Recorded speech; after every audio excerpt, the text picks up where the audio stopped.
கல்யாணமே பண்ணிக்கலாம். எங்க தாத்தா என்ன பண்றாரு, முத்துராமலிங்கத்தேவர் இறக்கும்போது சொத்துக்களை எல்லாம் ஏழை வாழைக்கு எழுதி கொடுத்துறாரு. இதுல பாருங்க, இவர் சாதிய தலைவர். யாரு? முத்துராமலிங்கத்தேவர் சாதிய தலைவர். ஏழைகளுக்கு தன் சொத்தை எல்லாம் எழுதி கொடுத்தவர் சாதி தலைவர் ஆயிடுறாரு. தன் சொத்துக்கு தனக்கு பிறகு ஒரு வாரிசு வேணும்னு 70 வயசுல திருமணம் பண்ண பெரியார் புரட்சியாளர் ஆயிடுறாரு.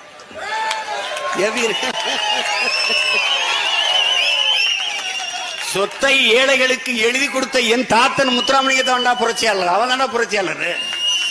சொத்தை பாதுகாக்க ஒரு வாரிசு தேடிய உடனேயே நீங்கள் போராளி அல்லாமல் முதலாளி ஆகிவிட்டீர்கள். எவன் அம்பேத்கரையும் பெரியாரையும் ஏத்துக்கலையோ அவனை நம்பாது.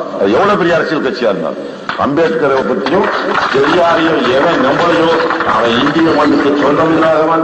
அவனால் உனக்கு ஒரு ஆபத்து உண்டு என்பதை தெரிந்து கொள். எவன் அம்பேத்கர் வழியில் நடக்கிறேன், பெரியார் வழியில் நடக்கிறேன் என்று நடந்து காட்டுகிறானோ, அந்த கொள்கைகளை ஒத்துக்கொள்கிறானோ அவனை நம்பு. அம்பேத்கர் பெரியார் இல்லாத எந்த அரசியல் இயக்கத்தை நம்பாத.